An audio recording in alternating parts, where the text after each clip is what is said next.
Daha şowda ilkinci nowatda şol ekologiya şerti bar eken.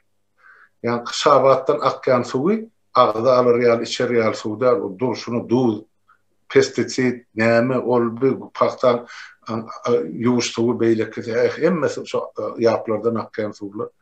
Yine ol birinciden daha ýelýän eken çağırlıktan şo zenarlaryň iç gorgorlaryny şondan böwreklerine ziýan şondan gelýän eken. Olaň bagyryna gelýän ziýan şo çigit ýagyny, ýa pakta ýagyndan, pakta çigidiniň ýagyndan eken. Täp onu soň barlak görürlerini şonda şol pakta meýdanlaryny şo aýroplanyň sepelýän şol ýaprak düşürýän zäherler bar, şolum çigidiň üstü bilen sykylyp alynandan şo ýag şo içine girýän eken, çüýşe hapa bilen eger degişli derejede arasalanmadyk filtrden geçmedik bolsa. Ol şo 90-njy ýyllaň görülýär. 80-nji ýyllaň ahyry. Ene soňra ýöreýte şo kol bolan suratyny alyp öwretdiler. Daha şowda elsiz, aýaksız, kellesiz çağırlarym da uýan eken. Doğru. Ene şolak netijesinde maňa gelen faktlar bar, men size diňe fakty görürüm berýär. Şol üçin şo Niýazyň ýanyna barıp daha şowda göçme sesiýetini geçirdik ýokary sebädin parlamentin. Şol daha şowdyň şol şabadyň suw meselesini ilatyň kyn çözmeli. Ýöne şu neçeli şo mesele çözülmän ýaty. Şon üçin şo milletiň şo taýda köpelmeýärligi, şon üçin şo eneleriň önelgesi, gyýlaryň önelgesi galandy. Galandy mine bu hökümet hani köçeleň uğruna 6-8 sagatdan durdup bolan bagyryny böwregini hemmejin sowukladyp onuň nädip çağı örsün. Ne tragediýa. Lebapda özümüzün yağ zavodumuz var. Doğru mu? Men diýen ýağlar nere gidýär hiç kim gören ok. O yerden import edýär. Import kodunu satdyrýarlar. O import edýär bolýan onuň garyn löderesi bar hapasyny. O gara ýaýar. Onuň halka satýar. Onu ýen halkda onsoň nädip çağa örsün. Ne erkeginden ne zenanyň. Hytaýlan bir traktaty bar. Gün uzun durýarlar. Ertirden akşama çaly o ýağın soňuny almak üçin adamlar bir-biriniň üstünde şokun bilen uruş bilen şu yağı alýarlar. Nädip soň adam aýallar çağa dolsun normalny, nädip adamlar normal жизнь ýaşasyn o ýerde. Doğru, hakyky. Ýene bir zat bar da menen bir bellak geçeýin şu. Ekologiýanyň nirede zaýy ýeri bolsa, nirede şu zaýy ekologiýa bolsa, şo ýeriň ilatynyň çağalary doguluş derecesi ya olsa ya olmasa on sağdan şu ekologiýanyň zaýy ýerlerine. Ekologiya bu ada hemme ýerine zaýy. Türkmenistanyň ýanky ekrançylyk ýeriniň 90%-inden owragy şorum ne tuğla gelse ova galya, o adamlar demalya. Yine himzavot var misal için. Gece saat 3-4'ten son aynanı açsan çerçevede yaşanlar bilýär şu himzavodun yakındaklar. Uju öýüne başka, safsen başka bir hova var. Şoň üçin adamlar aynalarını yapıp ýatýatdylar. Son o yerde yaşayan çağaların sağlığı nefli onu düşünen adam yok. Doğru. Türkmenistan'ın su problemi, ağız su probleması çözülmedik. Onu katı kovuluyaz. Öğüm çözülmedik olun şu an düğünden. Şu an halk iyi. Hemme yerini şunlarla. Onun iyimit deyilen zat katı önemlidir. İyimitin esasın emesi yine süt, yağ, et, mallarçılık bolmasa, yani süt berýän, yani süýdüňi oňaran soň etem ýany bilen bolýandyr. Yani sığır saklasan, süýdüňi oňarsaň gaplaryň etem bolýar da öz-özünden bolýandyr. Bir bolan nokta. Ne iýmit meselesini ne Halmurat bilýändir. Şweýçede şu yani süýd önümleri 100'den owrak asortimenti vardır. Az yağlı, orta yağlı, kän yağlı, beýleki nemeler bilen süýt önümleriniň hemmesi neslin, milletin sağlygy üçin edilýän zatlar. Ödem hemme magazinine, hemme yerine den şekilde bolýar da. Menden Halmrat ne 1200-1300 kilometr uzakda ýa-ni Zapalarny kuruk diýilýär da. Şo taýda otyr, şonuň magazynyna seretseňem edil şu taýdaky ýalak ähli asortiment bardyr. Doğru. Onu çağları mektepte naharlayanlarlar. Ödüm o da ulu kontrolün aşağındadır. Çağlar varında o nesili halkı imit çağlarına şolar atlar bile neme diyer. Su arasıdır. Suun arası bolmasa halkın sağdın bol bilmiyor. Doğru. Devlet, hükümet şu zatları çözmeli. Ya o zatlardan onlardan bilen oklar Olardan hem geçen hazır bu nerede var? 45. yılda uruş dövründen şunyalı kartı çıkadı zat adam başına 2 seneli yaşka nan, şeker nerede var bu zat? Haysı devlette var. En garip devletten yoktur şuna şunyal. Biz baylıktan 4. yerde duran yurdumuzda o zatlar yine hazır biz bere gelip görüyorsa ön bungal zat yoktu gün günden hazır her yıl iyice gidiyorsa hazır kart çıkabilen zat veriliyor bu ne uçmuş mafa azıcık halk ona başarıp bilmeyen kart çıkabilen bir otirlar dama oy alıp barmalı spravka don pravleniyadan alıp barmalı kart çıkabilen ot veriyorlar mı? Ben burada değiştirme vereyim yine bazen birazcık arzan veriyorlar. Doğrular cığlar Ruanda dip Afrika'da bir devlet vardır. Ruanda diyendirler. İşte. İnternetten okak görün. 94. yılda şu tayda kırgınçılık vardı.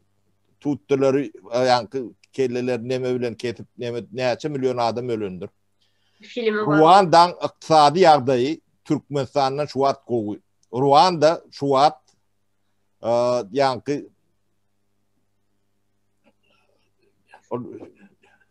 Ösyen şehir vardır, yurt vardır nemede. Adya'daki yurtlun. Singapur'da den yerler şonu. Afrikan Singapur şu var şu. O ne 94. yıldan şol betbaççılıktan ne özüp şu at ne yaylak ýagdaýa yetdi. Türkmenistan'dan gowy. Şu Afrikan Singapur diýerler-de. Adamlar ağzıdır. Tak bir doğulu nemeden ok bolun yönü gowy. Ödüm nähilek ýagdaýdan nira vardı. Biz nähilek ýagdaýdan nirek geldik. Mesele şo taýdadyr. Bular yani Türkmenin başı mı, sırtı mı, ayağı mı, ucu mu onu biler ýalak değil. Arkasının dağı mı ya öňüň böwüdü mü? Ne bizim siyaset görüşüm şonun alakda. Bulun da ilçesi görüleri o yine de deputatı nämesi diye hiç pohom değil. Bular hükümet yok. Hükümet bu arada gurrun etme. Şoları yok edip ayırmalı. O tak başarayan adamlar gelmeli. Doğru. Ne Afrika bilen deňeşdirip görün. Bizim 90-njy ýyldan bizi şolong ýyllary bilen deňeşdirip görseň yer bilen gök ýalakdyr. Ýöne bolýan eken. Şolong ýewtem ýok, gazam ýok. O bizinki ýalak ýerim ýok. Afrikaň içinde iň kiçi demeli territorial yer ödüm. Tevigi şertlerin bizinkiden beribet. Ana bolýan eken. O sapara diýsen diýip oturmaly ýaşuly. At hayran şu bolup duran zatları. Şu şeýle bir kiçijik ilat bolup ullokan baýlygyň üstünde, toprağın üstünde oturan millet bolup düşen günümizem şu. İp görse göze agarjak. Kim aýtjak derdini, kime düşünürjek? Gören millet geň hali hey beýle de zat bor mir jasardy. Çünkü bizim durmuşumuz olur için kara düştü de görünen ha. Inan bilen atma bizim devletimiz. Şu da. Düşünüp bolanok. Adamları düşünüp bolanok. Şu da. Ne adip halkın çıdaya, yani çıdaya otyp da halkın. Eger şu halkymyz öz diýen öz pikirli bir tutan ýerli bolsa, 30 ýyl mundan nazar edil, bir günüň içinde çözülmeli problema bol. 30 ýyla çekilmeli däl. Üç nesil ýere gitdi. Şu halkymyzyň dymyşlygy zararly. Öz hak hukugyna jahannemçilik göz bilen teredeligi zararly. Ine inni şu nesile galdy, inni biz şu mahal şala başyny galdyryp başlayan nesile bel baglap ýurdu da çök bolýar. Inni öz nesilmizden galdy bilen birleşip. Nähil bar, nädip alyp çykar, ony oturup mene şu taýda oturýarsyň, bir näçe watandaş bar. Hemme jöň bu ýaly pikir aýdyp otur. Näme üçin şunu 3 million ýa 4 million türkmen salar bilelikde edip bilemler şu pikirler. Näme üçin adamlar gelip goşulşana, dine bize gerek däl şu durmuş ýa gelecek. Olumam durmuşa. Tapara. Şoňa halk adamlar düşünmesi gerek. Şoňa düşünüp bilemek ýylar. Ýörüýti düşünmejek bolýanlar bar. Şini şu ýagdaý udurtwarya dedi. Takmin edýär. Sebep olar halkı soyup baya oturan adamlar onu özlerem düşünecekler, kaptandakından düşündürmeyecek olup azap barını edip şu halkı neymiş etse şu bir bilen yakınlaştırmayacak da. Hakiki güllogy. Hakikaty aýdýan. Şu adamlaryň agyny alardyp saklaýarlardy. Şoň diýerim mene olar etjegine edip berer. Döwleti geýdiler ekelletini. O taýda hökümet garmady. Ýok, hökümet ýoksa paragy dogrydy. Bir pudak işleýän, bir minister işleýän, bir edara işleýän, hiç gulluk işleýän. Nädip dur o döwlet? Nämen hasabyny? Halk bir gün bir sagatlyk köçe çyksa özü pytrap gaçyp gitse, giýrene deşip tapmaýar. O ogurlar bol. Ýöne halkymyz ejel gelip durdy şularlar. Başka yanım soru var mı? Anırdı bizi. Näme sebepli köp çağalı maşgalalara hükümet tarafından sosyal kömekleri verilmeýär? Yine bu arada yurttan sonra çıkan denarlarımızdan kim var? Ya mesela açık bilýän. Ýa-da paraten aýtjak mı? Aýt diýsen aýdaýyn. Yo aýt ýa şol. Sebäbi kime kan gurrun etdik şu arada denarlar forumunda da. Deme hökümetiň bunu bermäli ýagdaýym ýok. Islegem ýok. Bu zatlar berilýändir, bu zatlara üns bermeli diýilýän düşünje de ýok. Bizim ýani döwlet adam diýer ýaly adamymyz ýok. Ýani hökümetde. Bu zatlara düşünýän adam ýok. Ama edaralar var. Bu İdareler var, o aýlyk almak üçin var. O näme üçin näl? Ýani o doktoruň nämeden bülten iş ilbale iş dip sorýarlar da bülten berileni. Bular ýöne bülten üçin näme ýöne formal. Sebäbi hukuklarym ýok. Olar aýdywam bilen oklar. Ya düşünýändirler, bilýändirler. Ýöne karary hökümet ýok orda oturan birinji adam berýär-de. Oňa aýdyp bilýänem ýokdur. Onun günümün işte bolýar diýip oturýarlar, başga demesi ýok. İşleyen adamlara hem yine misal için men yakında var geldim. Hemmenizden yakın men vardım. Geçen yıl gidip geldim de. Şu işle oturan muallimler var ya. Misal için diýerler yine plan gün çare olacak. Getirýärler bir öýüň içine. Hemmeniz yaşıl svet vilur giymeli. Top atýarlar. Yakasına getirip koyuyorlar yanında. Kesip her kimin önüne atıyorlar, alın, tiktirin. Ailenizden pulunu alıp galyasın. Kalan pulunu hem son bölüp zordan alıyorlar. İşlerler hem şeydi işlerler. Zorla veriyorlar o zatları giyindi. İşlerin hakkını verip bilen oklara. Çağla yok. Ne edip verdiler? İndeki çare kızıl getirip atarıyorlar. O giyen göğünü ikinci çare giyip olan o. İkinci gezek kızıl giyen, sonki gezek mavi giyen. Yine matalar şeydip verip aylıktan alıp kalıyorlar. İşlerlerin hem yağdayı. Sosyal, menim şutayda aytıp geçetim beliyada. Sosyal değil ya da sosyal değilyen zadın nämedigini Türkmenistan'ın içine keme. Men düşünmeyedim sosyal değilmek näme diýmek deyip. Men yurdun daşına çıkandan soň sosyal hizmetlerinin nämedigini düşünüp başladım. O türkmençe sosyal näde diýe bilmedim. Sosyal diýilen zat bar Türkmenistanda. Adı var, edaratan vardır. Var mı edaret? Men bilmeýän bar bolsa. Ministerstvo sosyal we bespeçeni dip bady ýoň. Ýoňa bady şu wagt bilemok. Bakallar hemme zadyňam ady var. Emma hiç harsam işlano. Baran yerinde pul versen işin bitti ya, pul vermesen işin biten o. Bir prosentin hep talep katnaya.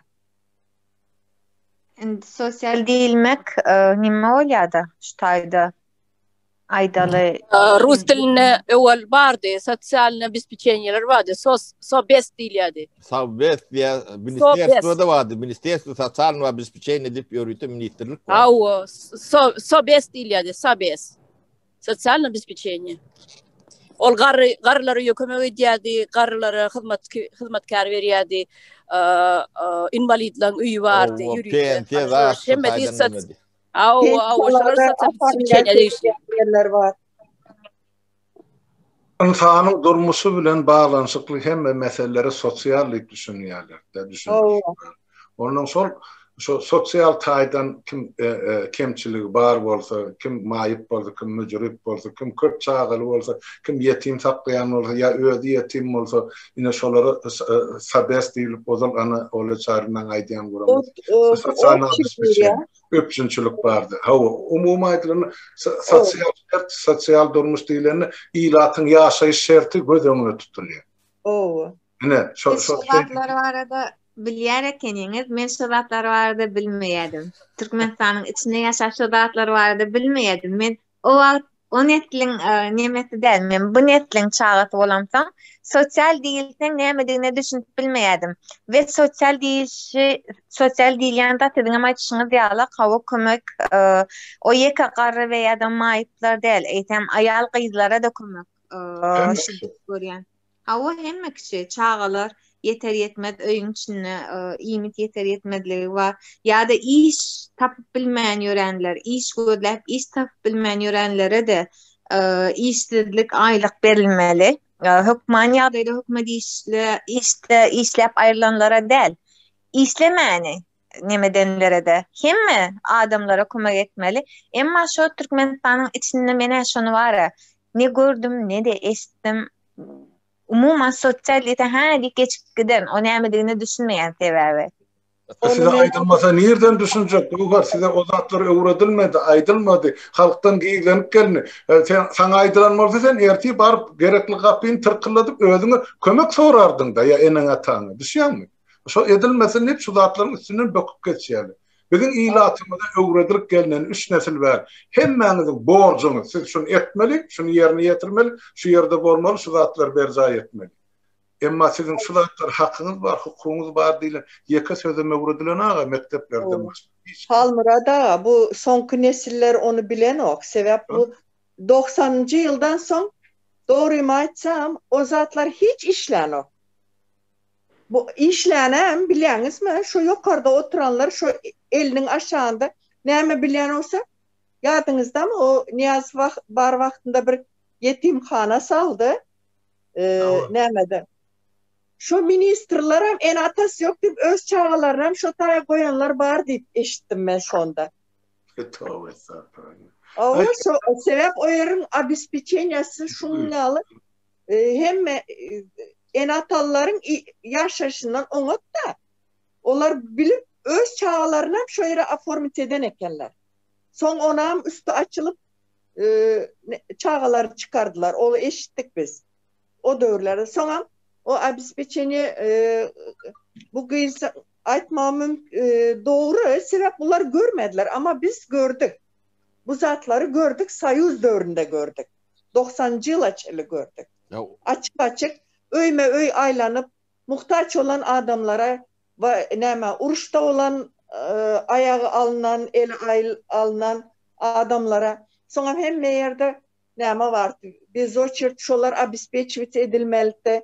Daşy awtobusa minendem şoňal bir adam görse adamlar iýe bolup şonu birinji mündirýärler. Şoňal döwür bardy, Soýuz döwründe. 90'dan soň bolmady. Yine özünüz ayda oturuyorsunuz. 3 nesil bu zatlardan haberi yok. Doğru. Almurat şutayda cemleyelim. Ay borsa para gıylar näme diýär? Ýa-da diýär. Sebäbi buloňam hak hukuklary barken ýadatmalylar. Oo. Mene işte arkayın gürleverek. İşte mi? Gülloğan. Hastam yaptır otaydı. Gene En son olarak Atavatan Kızıl Elma Derneği'ne çağrış yapmak istiyorum. İzin verirseniz. İzin senin. Saygıdeğer bayanlar, bizim bugün buraya toplanmamızın sebebi biz Türkmen kadınlarının gücünü, birlik beraberliğinin bütün dünyaya göstermek, Türkmenistan'da kadın olmanın ne derece zor olduğunu anlatmak. Bu yüzden bugünkü konumuzun adına da Türkmenistan'da kadın olmak diye adlandırdık. Özet geçirmek gerekirse Türkmenistan'da kadın olmak. Bu konuyu sizlere daha iyi anlatabilmek için ailesinden, sevdiklerinden, gözü nurlu çoluk çocuğundan uzakta çalışıp ekmek parası kazanmak için buraya gelen gurbetçi işçi kadınlarımıza sorduk. %90'ın cevabı şuydu: bir Türkmenistan'da kadın olmak, hep çalışmak. Türkmenistan'da kadın olmak, hep ezilmek. Türkmenistan'da kadın olmak, hep bastırılmak. Oysa biz kadınlar, hele biz Türkmen kadınları her zaman güçlü, fedakardır. Bunun ispatını size hepiniz biliyorsunuz. O sebepten dolayı biz Türkmen kadınları sırtımızı babamızın, kocamızın veya özlem ile, hasret ile, yeri geldiğinde ezilerek, yeri geldiğinde ağlayarak çalıştığımız işimizin haricinde birbirimize yaslansak, destek çıksak, birbirimizin elinden tutsak, bizim üstesinden gelemeyeceğimiz hiçbir sorun kalmaz. Bu Atavatan Kızıl Elma Derneği bize sunulan bir fırsat, bir imkan. Biz burada birbirimize bulup, yakında tanıyıp, birbirimize destek çıkabiliriz. Türkmen kadınları gelip bir araya toplanıp, bizim gibi düşünen diğer kadınları da bir araya toplayıp, biz Türkmen kadınlarının gücünü gösterelim. Bu konuda ben Atavatan Kızıl Elma Derneği'nin Kadın Kolları Başkanı olarak elimden gelen desteği göstermeye hazırım. Sizin de bizi destekleyip Gülcemal Han gibi bizimle beraber Türkmen kadınının gücünü göstermeye hazır olduğunuzu umuyorum ve inanıyorum. Sağ ol. Sağ ol. Ben şu yerde benim aytacak bolyan zadım var da yani ursat verin bir minut bana. Tuğça da var. 27. oktyabrda duş geçirdiğiniz bütün Türkmen diasporasını yığına attığınız Türkmenler der ki başka da milletlerden gelen vekiller var. Saparağa kemine öz adımdan Tanrı yalkasına aittim. Yine şunun didarlaşıp oturup size de öz minnettarlığın belirleyen katullokan edip oturan işin. Siz şu mahallini görürlü olup oturursunuz. Yine Türkmenistan'ın ahli denanlarına nüştaydı 4 tane denan olup tüveleme, berekella, gayrat edin, işiniz on olsun, düşümlü dernek olsun halkımıza, vatanımıza. Bizim sizin vatandaşlarınız erkek göbekli adamlar olup size näme golluk kömek etmeli olsa el kömeği, dil kömeği biz tayyar. Gayrat edin. El ele verip şu yolu kıyınılmazsa bilelikte geçmek bizim hemmemizin payımıza düşen iş. Sağ olun geleniz için öğren minnettar şular yardım istiyorum.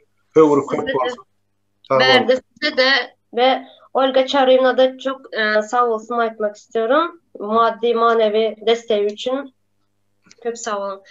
Bir de bugün Türkiye'de deprem oldu. 6.8. Buradan herkese Türk devletine İzmir şehrinde oldu. Yani geçmişlerimi iletmek istiyorum. Çok geçmiş olsun Türk devletine, Türk milletine.